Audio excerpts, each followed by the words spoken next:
ఒక దయ్యం పట్టినటువంటి వాడిని ఒక తండ్రి తన కొడుకుని తీసుకొని యేసుప్రభు శిష్యుల దగ్గరికి వచ్చాడు. వీళ్ళంతా పేతురు గారు, తర్వాత యాకోబు గారు, యోహాను గారు అందరూ ఒకరి తర్వాత ఒకరు అందరూ ప్రార్థన చేశాడు. ఆ దయ్యం పోలా. ఆ దయ్యం పట్టిన వాని తండ్రి, చూశారులే బాబు సంబడం, కానీ ఈ దయ్యం పోయేది లేదు, మీ మోహం లేదు అని అన్నాడు. ఉసూరుమంట, చేతకానప్పుడు ఏం చేస్తాం, ఉసూరుమంట, సరే పోలే అన్నాడు. ఇతను తీసుకొని పిల్లవాడిని తీసుకొని వెళ్తున్నప్పుడు యేసుప్రభు ఎదురయ్యాడు ఆ ఇంట్లో. అప్పుడు ఈడేమన్నాడంటే, బోధకుడా, నా కొడుకు దయ్యం పట్టింది, ఏమైనా ఎల్లగొడతారేమోనని నీ శిష్యుల దగ్గర తీసుకొని వచ్చావారు, అలగాల.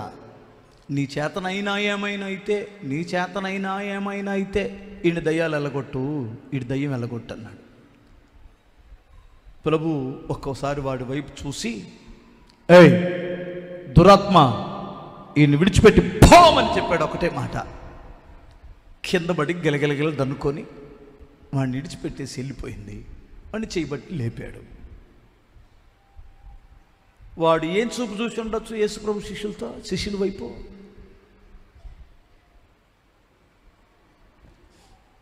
రొట్టెలు తింటానే తప్ప మీరు ఎందుకు పనికిరారా అని వాళ్ళని చాలా హీనంగా చూసి వెళ్ళిపోయాడు. ఎవడో కొట్టిన దానికి కాదంట. ఎప్పుడు బాధ వచ్చింది? చొంగి చూస్తే వచ్చిందంట కదా బాధ. వీళ్ళు ఏమి కిలకిలలాడుతుంటారో, వాళ్ళ తోడుకోడలంత అంతుంటే పక్క తోడుకోడలు, అబ్బాయి కొట్టమాకలే.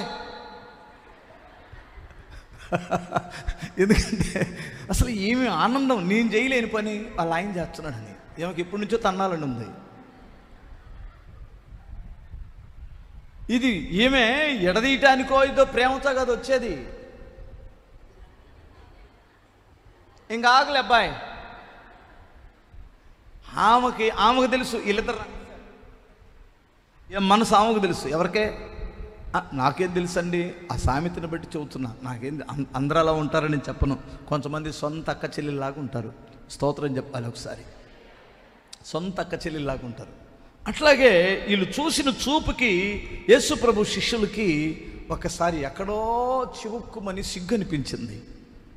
యేసుప్రభు వారు ఏకాంతంగా ఉన్నప్పుడు అప్పుడు వచ్చి అడిగారు, ప్రభువా, మేము కూడా ప్రార్థన చేశాం, మేము కూడా గద్దించాం, ఎందుకు దయ్యం పోలేదు, ఎందుకని మా వల్ల కాలేదు అంటే, మార్క్సు వార్త 9వ అధ్యాయం 28వ వాక్యంలో ప్రభు ఏమంటాడంటే, ఇది ప్రార్థన వలననే కానీ మరి దేని వలన కాదని. ఆ పుట్నోట్లో ఏముంటుందంటే, ఉపవాస ప్రార్థన వలన దయ్యం వెళ్ళిపోయింది అన్నాడు.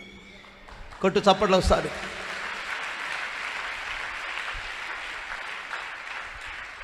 నిన్ను నీ పిల్లలను శోధిస్తున్న దయ్యం, భార్యాభర్తల మధ్యలో గొడవ పెడుతున్న దయ్యం, పిల్లలను మార్గం తప్పించేటట్లు శోధిస్తున్న దయ్యం, నీ పిల్లలని పాపానికి, లోకానికి బానిసలుగా చేయాలని ప్రయత్నం చేస్తున్న దయ్యం ఎలా వెళ్ళిపోయిందో తెలుసా?